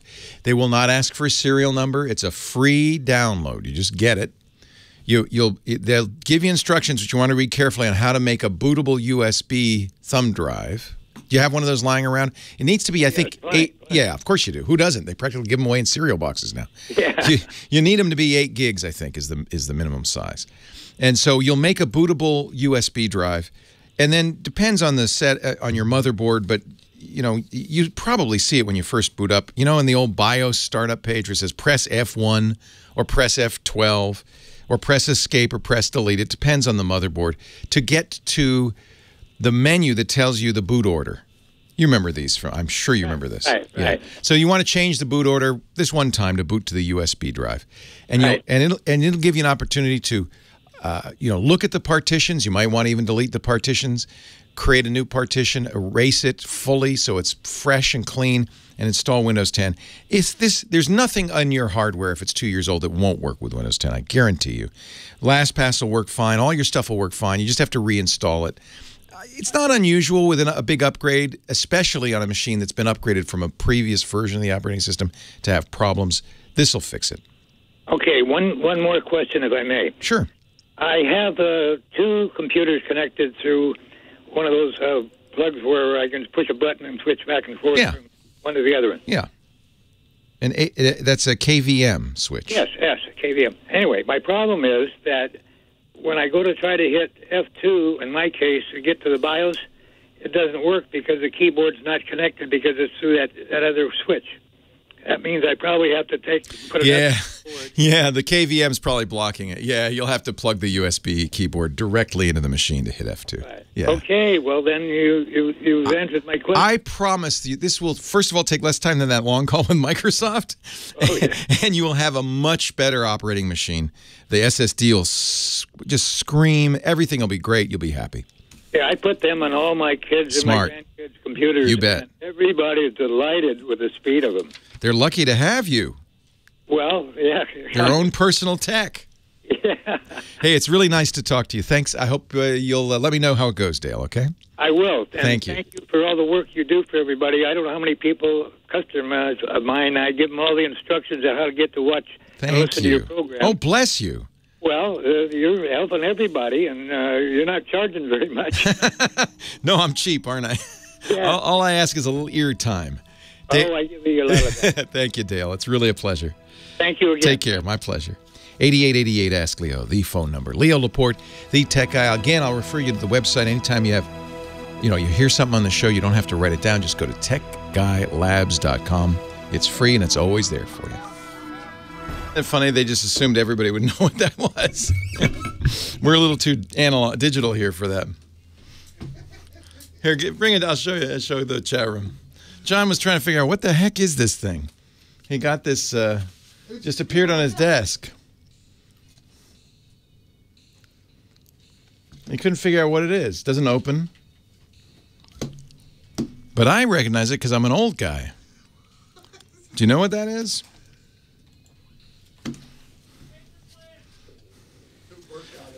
Leo Laporte, the tech guy. Oh, I'm so excited. I'm going to see this guy in December. The boss, Bruce Springsteen. Leo Laporte, the tech guy. 8888 Ask Leo.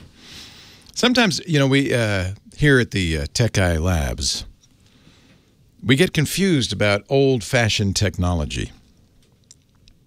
My studio engineer John was going around saying, "What is this? What is this?" It appeared on my desk. It's an oval piece of plastic, it looks like a hockey puck that got sat on, squished. It's got an ad for a company on it, but it doesn't open. What does it do? John is apparently a denizen of the digital age. He doesn't remember paperclip. It's a paperclip magnet. You put that on your desk and you put paper clips on there and it holds it. You don't want it? You don't have any paper clips? Of course not. We're digital here. You ain't got no paper clips. You have to wonder, kids, they still on most software like Microsoft Office, what's the save icon? So it's one of those floppy disks. Well, what a kid looking at that, do they know what that is? I have a shirt somewhere that has a floppy disk on it. And a kid came up to me and said, "Oh, why do you have the save icon on your shirt?" 88. You know, it's a different world. It's a different world. 8888 Ask Leo. Line 1 is John in Anaheim, California. Hello, John. Hi, Leo. Welcome. Can't believe I got in, but love your show. Well, it's a little slow this weekend because of the 4th of July, so. Oh, well, good. Thank you. Good timing. Thank you. What can I do for you? Well, you've always told us that the only way to get a movie or a program off of our cable box was through the analog hole. Well, it isn't the only way, but it's generally the only way because companies are deadly afraid that you will pirate their precious cargo. Well, I was putting together my home theater, and on the back of the box, I noticed that it had a RJ45 jack. Oh. And I called them, and I asked them what that was for, and they said, oh, that's just for us for testing. And I figured, it's like chicken soup. It can't hurt, so I plugged it into my network switch. What happened? Well, a couple months later, I noticed on my smart TV there was this little icon for the cable box, and I clicked on it, and here was all my programs, and I was able to play them. Wow. That is definitely, don't say that out loud about it, and don't tell anybody, because that's a mistake. Yeah. Well, that's why I didn't mention the name. Yes, thank you. But then on my network, I went to my PC, and I was able to see it also, and I was able to copy them onto my... See, that's the next question. You can copy them, and what file format are those files? Well, most of them are TTSs. And okay. Cody plays them just fine. Yeah, that's the DVD file format. Then the other one is a DTCP-IP, which it won't play. And so my question was, is there anything out there that will play it or will convert it or also convert those TTSs to MP4s or ISO files? Certainly the TTSs can. TTS is as I remember, a muxed file format that contains audio and video. It's what DVDs use. So it's a beautiful picture. Yeah, it'll be... I think it'll be MPEG-2 in there, and I can't remember what the audio format is, but almost anything that can read video files should be able to read that. That's why you can play it back. And, you know, you could open... Here's what I would try.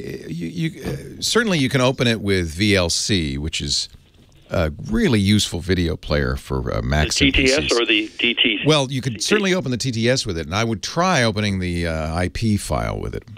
With the VLS? Yeah, with VLC. It's from videoland.org. Free program. It's a video player, and it's kind of a Swiss Army knife of video players. It could play the most formats of any video player I've ever seen, and it's absolutely free.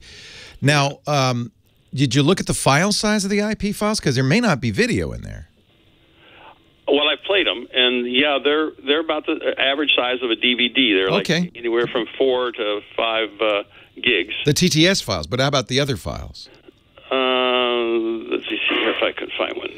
So my guess is those are not, in fact, video files, but just index files that go... No, they're also 4 gigs. They're the same size. Okay, well, then there's video in there.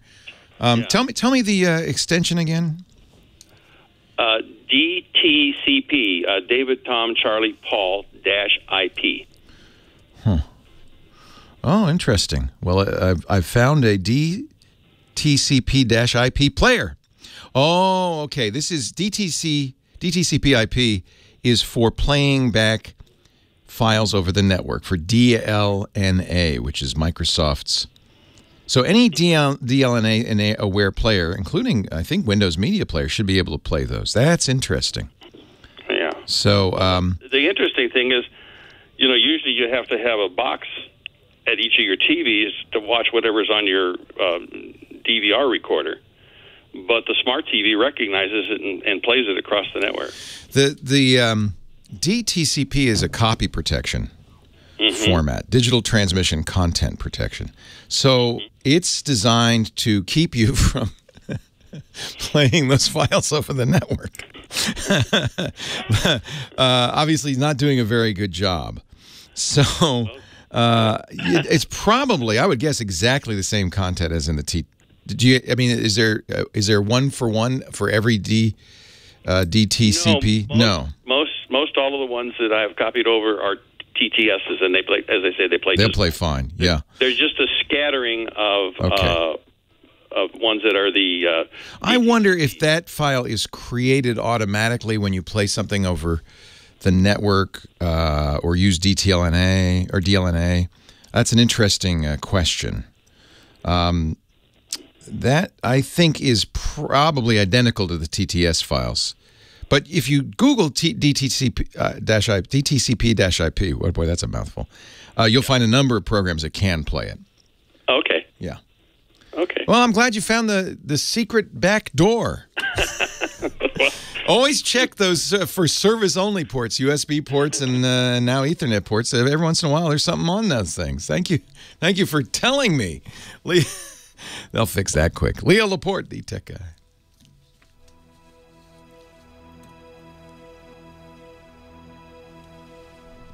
That's interesting. Yeah, that's a copy-protected format. Cable Labs approved. Digital transmission content protection. Here, I'll show you. There's actually DTCP.com. There's actually a website devoted to the digital transmission of copy-protected data. Dtla licenses. Dtla is, by the way, the people who also license MPEG-4. Licenses the digital transmission content protection technology for standard and HD audio-visual content. The DTCP2 technology also for enhanced video formats, such as 4K, 8K, and HDR. So it's possible you would want to investigate that file. Maybe there's some 4K content in there. There almost certainly is not in the TTS file. That's going to be HD at best. Both DTCP and DTCP2 enable consumers to enjoy their content digitally networked throughout the home and remote locations, and can facilitate consumer time-shift recording to external devices. So there may be content that requires, some content creators may require the use of DTCP, and those files. So there may be some DTCP-IP files on your hard drive that are not duplicated in TTS. Those would be files that perhaps the network or the movie maker said, well, you can't distribute this without content protection. So that's what this is. More than 130 licensees worldwide, and support from motion picture studios. So that's exactly what's going on. This is the motion picture industry. So you probably have a movie in there. But, as long as you don't burn a DVD and sell it on a blanket in your front lawn, I think it's okay for you to watch it. You just need a DTCP player. Cyberlink has a soft DLNA player that might play it. Yeah, if you Google around, you can see some stuff. It may be difficult to play because it is, after all, a copy protection standard. They're trying to keep you from playing it. Yeah, a Handbrake could certainly read the TTS files. I don't know if Handbrake could take the DTCP files. Apple engineers its own downfall with the MacBook Pro keyboard, according to Kyle Wiens at iFixit. It's Apple's own downfall. Line 2, Ricky, San Diego. Hi, Ricky. Leo Laporte. Leo, huge fan. This Week in Google, MacBreak Weekly. You're amazing. Thank you. 2 of my podcasts that I do every week at the Twit Network, twit.tv. Thanks for the plug. I can't support you directly, but I do support your sponsors. Oh, that's fine. Yeah, the support directly I kept alive because sometimes people want to give us a tip and so forth. That's how I thought I would pay for a podcast network back in 2005. And then I realized that wasn't going to work. And so we started doing advertising, just as we do on the radio show, and that works great. So no donation needed. Thank you. Well, since Ring got acquired, I'm sure you got a fat check from them, right? Oh, I wish, huh? Don't you wish? This is not unusual. In fact, it's not our first sponsor to do so well advertising that a big company picks them up. Amazon bought Ring. Apple just bought Texture. And yeah, we never hear. PillPack is the latest one. We advertised PillPack. Helped build them up as a online pharmacy. Now Amazon bought them just this week for $1 billion. I don't think I'll see any of that. That's okay. So I've got a question, a Sonos question for Okay, you. good. I wish I'd get some of that Sonos money because we talk about them a lot. Yeah, right. I have given them far more than they could ever give me. I have probably a dozen Sonos speakers. Well, we've loved Sonos. It's been great for years, but all of a sudden, about a month ago, we started having some connectivity issues with the app with regards to Pandora and all the different services, XM Radio, all this. And now it's actually gone to the extreme where any Sonos device that's connected to our router or modem will cause the entire network to crash. Yep. I have reached out to Sonos as well as my internet provider, and both kind of point the finger at each other.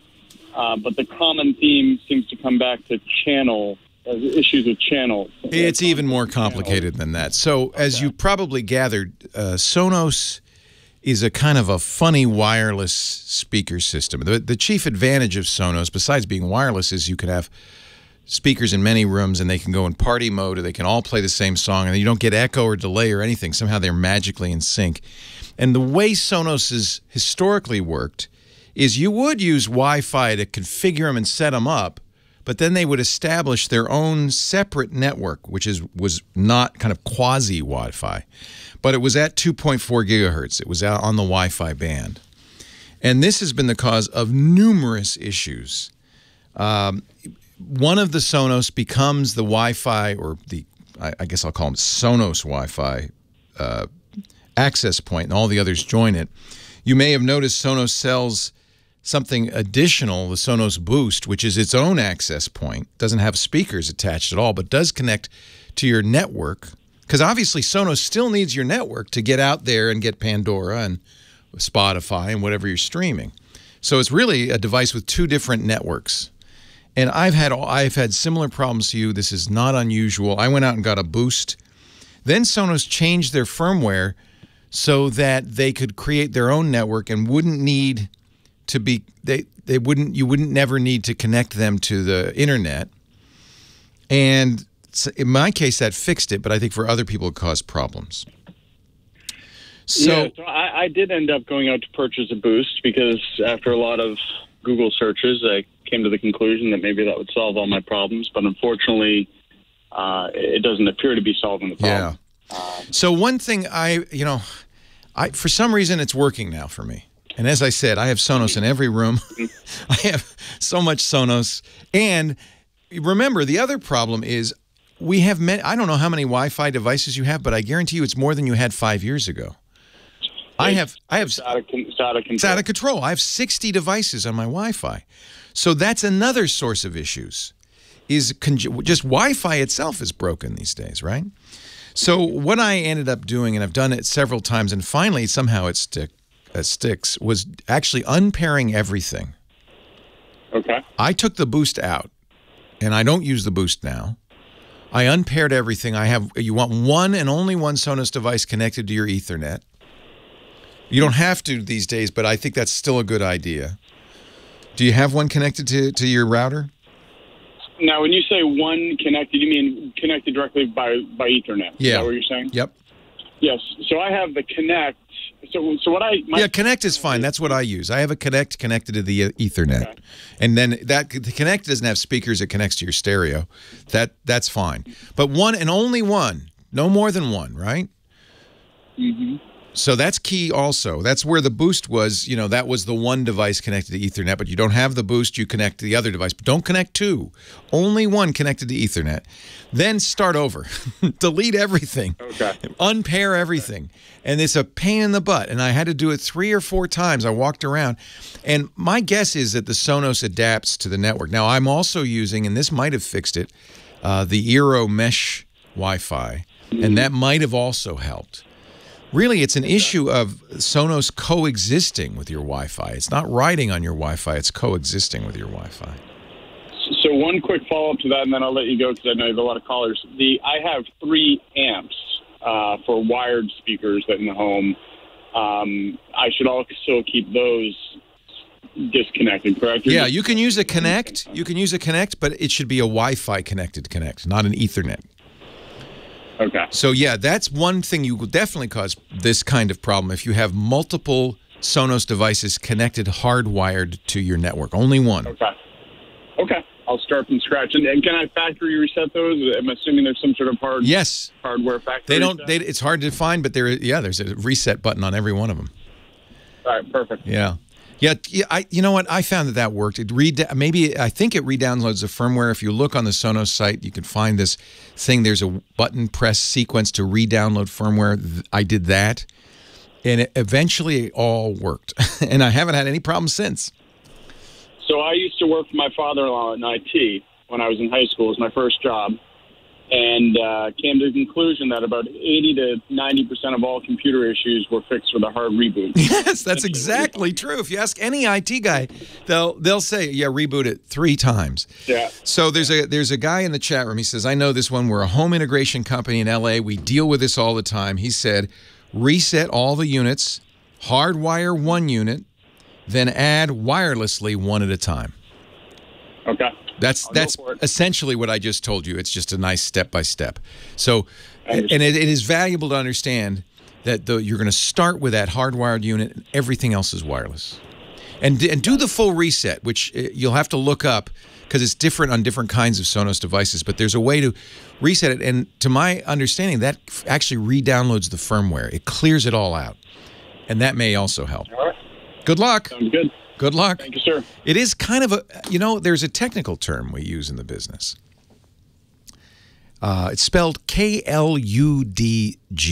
Now, I call that a kludge. I've heard people call it a kludge. I think it's a kludge. But either way, it's an ugly baling wire, spit, chewing gum kind of a setup. It's not clean. And it's interesting, even programmers will say this, there is something about when you look at something and it's clean and straightforward, it's just going to work better. And the way Sonos works is a little bit of a kludge, so sometimes just starting over and trying to make it as rational as possible. For some reason, that seems to work. Oh, Joy has a great question in Santa Cruz. I'll answer when we come back. What is firmware? I'll tell you when we come back. Leo Laporte, the tech guy.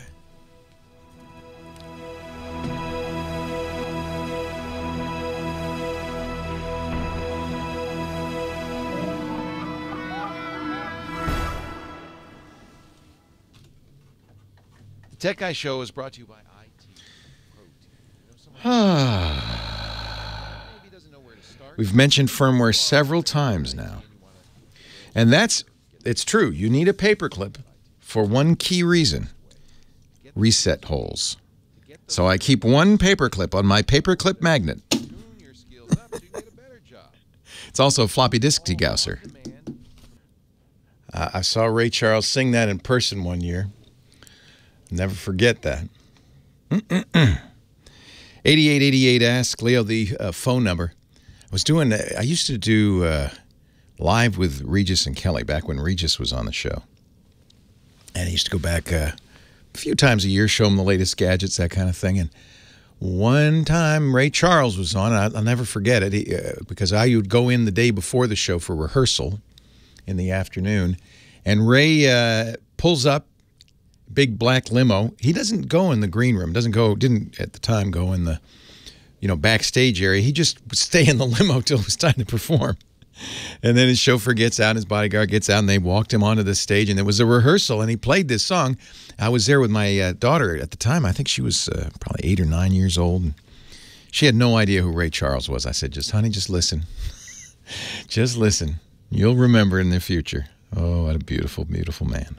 Leo Laporte, the tech guy. Here's some good news. You remember the Equifax breach? The company that has all of our information, our social security numbers, every loan, every credit card, our home address for years. Remember them? And then remember that they got breached and they didn't tell anybody about it and all of that stuff? Maybe you also remember that right before they told the world about the data breach, 3 executives, a month before, sold stock totaling $1.8 million. Yeah, the president of U.S. Information Solutions, the CFO, Chief Financial Officer, and the president of Workforce Solutions, all at Equifax. All three of them dumped at least $250,000 worth of stock a few days before the company announced the problem. They said, well, we didn't know. We just, we were just taking a little money. That's all. And in fact, Equifax's own internal investigation said, no, they didn't know. No insider trading then. Well, somebody has been charged with insider trading in Equifax. Not them. Not the senior management. No. Some actually, they did charge the chief information officer with insider trading in March. Okay, so this guy is an IT guy, former Equifax manager. He was designing a website. He's a software engineering manager. He's designing a website. He was told by Equifax it was for a customer impacted by a data breach. Not us. Oh, it's not us. But as he designed the website, he realized this is us. And he then purchased some put options in Equifax. And a week later, Equifax made the announcement. The stock went down 14%. He sold and netted more than $75,000. Now he's being investigated by the Security and Exchange Commission. The CFO? No, he's fine. Equifax ended up paying, as far as I know, no fines for that breach, and in fact made money on it because they referred people like you and me, pretty much everybody. They referred us to a credit monitoring service, which is free at first, and then they charge you for it later. And so they've ended up making money on this. Hey. Robert is next on the line from Bakersfield. Hello, Robert. Leo Laporte, the tech guy. Hi, Leo. Love your program. Thank you. Thanks for listening. Being a good fan, listening to all the stuff that you talked about. You talked about an Epson ET550 a while back. Yeah, they're our sponsor, I should mention, just for clarity's sake. Yeah. I went and bought one. Okay. And black and white it's wonderful. It's absolutely fantastic. Yeah. But when I try and print color on it, I'm having a problem with it because I get all these lines. Yeah, so this is a problem sometimes inkjet printers have where nozzles get clogged. And so where there is a clogged nozzle, you will see a line across the printout. Now, there's a routine in there to both check the printouts, look for alignment and clogged problems, and then for unclogging the nozzles. Sometimes it's so badly clogged that you have to run that routine several times. Have you tried that? No, because I don't even know how to get to it. Yeah, it's in the menu on the screen. It'll either be called nozzle cleaning or head cleaning, but you certainly, there is a little routine for doing that, and it'll unclog those nozzles. Epson, the Eco tanks, you don't replace the cartridges, you don't replace the print heads, and so I had some concern that you might see more clogging, and Epson tells me that they have a special coating on those print heads that reduces clogging. But as with any inkjet printer, if you don't use it over a long period of time, nozzles will get clogged, and so you'll have to run that nozzle cleaning routine. But it's built into the firmware of the printer, and so just go to the menu and go to Setup, and go through the setup, and you'll find some maybe it'll say maintenance. I think it does. It says maintenance, and in there you'll see a nozzle cleaning, nozzle checking, all of that. And that raises the question Joy in Santa Cruz asked in our chat room, what is firmware? And to understand what firmware means is really kind of a play on words. You have to go back to hardware. Now, everybody knows what hardware is. You go to the hardware store, right, to get hardware, wrenches, pliers, things that are hard and that are sold. They're wares. So hardware stores, right? When computers came along, of course, computers have hardware too. They have the keyboard, the mouse, the case, the processor, all that's hardware. But they also have software. Now, software is a play on words too. There was no software until computers came along, but software is the program the computers run, and it's called software because it's not hard. It's just bits. It's data. It doesn't exist at all, really, except, as ones and zeros on a hard drive. See, hard drive, software. But what's firmware? Well, it's not hard and it's not soft. It's in the middle. It's firm. And it's an even further play on words. It's a play on software. All computers, almost all devices have firmware. It's software, usually operating system software that runs the computer, it's generally not modifiable. It's stored in an area of the computer that stays there even when you turn it off. So it's kind of like hardware in that it doesn't ever go away, but it can be modified. So it's kind of like software. You can update your firmware. So for instance, we've recommended this before. If you have a router, you want to update that from time to time, right? Get the latest fixes. So that's taking the firmware, the stuff that's kind of semi-permanent, and updating it as if it were software. It is. It's technically is software. It's just software stored in an area that is non-volatile. It doesn't go away when the computer's turned off. Your memory, your RAM, when you turn off the computer, the RAM goes away. But non-volatile memory is usually reserved for firmware. So it's not soft, not hard. It's firm. Does that make sense? Does that answer the question? And there's lots of ways to store firmware. Programmable read-only memories. Electrically erasable programmable read-only memories. So there's PROMs and EEPROMs. There's erasable EEPROMs. They are erased usually with ultraviolet light. Yeah, the old EEPROMs, they'd have a little window on the chip. And if you shine ultraviolet light into the window, it would erase the programming. So I'm glad you asked, Joy. I use that term all the time, and it may not, unless you're a geek, probably doesn't resonate. But I think it's easy to understand when you understand hardware, software, and then firmware. Hey, have a great Independence Day for those of you living in the States. If you're in Canada, happy Canada Day today. Thanks to Michael Cozio, our musical director, for playing some patriotic music. Thanks to Kim Schaffer for answering your calls. I'm Leo Laporte, the tech guy. Have a wonderful week, and we'll see you right back here next time. Meanwhile, have a great geek week. Bye-bye. Well, that's it for the Tech Guy Show for today. I'm Leo Laporte. Thank you so much for joining us. Don't forget, the Tech Guy is just the tip of the iceberg. We do nearly 30 shows now on the Twit Netcast Network, and you'll find them all at twit.tv. We talk about Windows on Windows Weekly, Macintosh on MacBreak Weekly, iPad on iPad Today. You get your daily dose of tech news from Tech News Today, and our weekly roundtable show, This Week in Tech. It's all at twit.tv. And I'll be back next time with another great Tech Guy podcast. Thanks for joining me. See you next time.